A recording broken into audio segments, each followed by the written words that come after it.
Здравствуйте, вы на канале Баланс стиля. Сегодня покажу вам, как смоделировать цельнокроенный воротник-стойку, переходящий в абаж. На своем изделии я дополнительно использовала запонки. Подобные я люблю использовать на воротниках рубашки. В данном случае они выполняют сразу две функции – фиксируют воротник и выступают в качестве украшения. Использовать их на подобном воротнике не обязательно, это просто моя прихоть. Итак, поехали! Первое, что мы сделаем, перенесем нагрудную выточку. Я перенесу ее в пройму.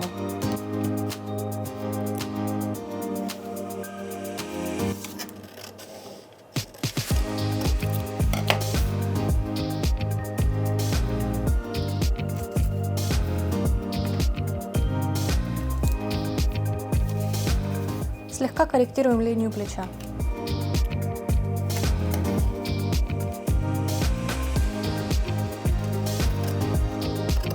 Теперь, чтобы наш будущий цельнокроенный воротник не впивался в шею, уменьшаем линию плеча приблизительно на сантиметр. Можно увеличивать и больше, но лично я не вижу в этом смысла. Вся суть воротника стойки в том, чтобы он облегал шею сзади и по бокам. Соответственно, на спинке вы сделаете то же самое в этом месте.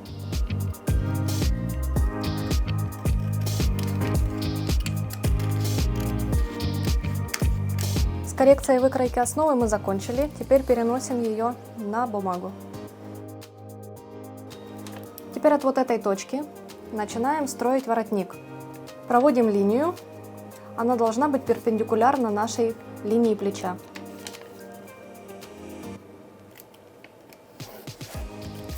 Эта линия равна вырезу горловины спинки.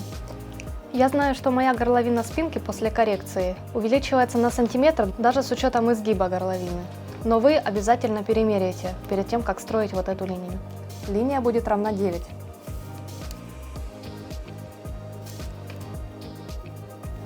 Вот здесь сразу советую оставить сантиметра 1,5 запас. Я много строила цельнокроенные воротники и ни разу в принципе не было такого, чтобы мне понадобился этот отрезок чуть больше, но это как раз тот случай, когда перестраховаться не помешает. Определяемся с высотой стойки воротника. В моем изделии он 2,5, но построить 3-4 сантиметра тоже вполне оптимально. Здесь построю 3. Будьте внимательны, вот здесь угол должен быть 90 градусов. Так же, как и здесь.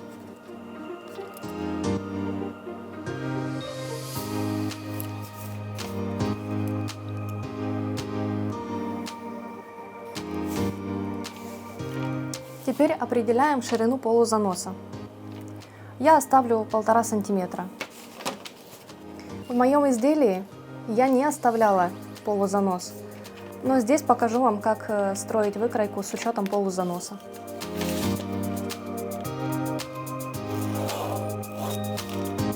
Теперь нам нужно определиться, где мы хотим видеть первую пуговицу. Ну, допустим, пусть будет чуть ниже линии груди. Мы строим наш воротник в любом случае выше, чем наша первая пуговица. В моем изделии пуговиц нет, там одна единственная застежка и находится она на линии талии. Но свой воротник я продлевала до линии груди. Теперь в этой области я доклею бумагу и будем достраивать воротник.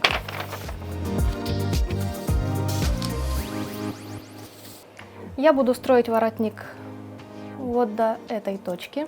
Форму воротника можете использовать любую. Я люблю слегка угловатый.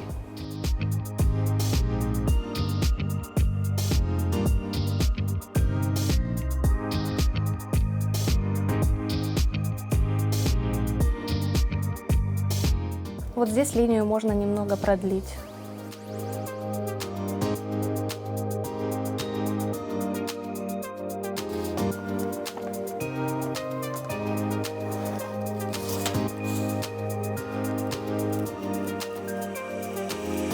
Форма воротника может варьироваться, тут все зависит от полета вашей фантазии и желания. Можете сделать его шире, можете сделать его выше, можете закруглить. Если вы не будете строить полузанос, значит воротник у вас будет идти к линии центра. Также воротник вы можете строить и ниже, но тогда и пуговица должна располагаться ниже. Вырезаем и посмотрим, как он будет выглядеть.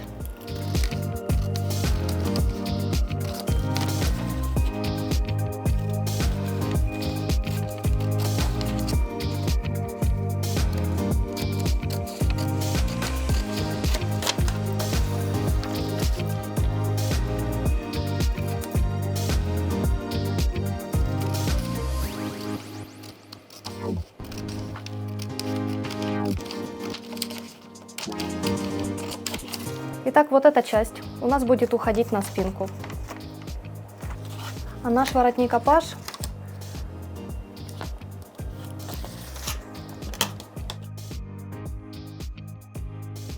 будет отгибаться по вот этой линии. Вот таким образом. И воротник-стойка будет плавно переходить в апаш.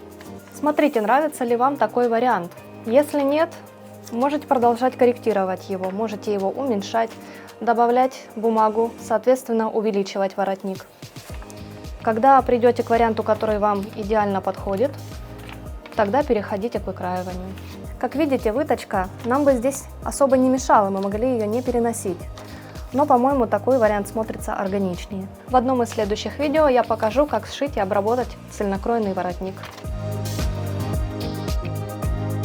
Если видео вам понравилось, ставьте лайк, подписывайтесь на канал, чтобы не пропустить еще больше интересных и полезных видео.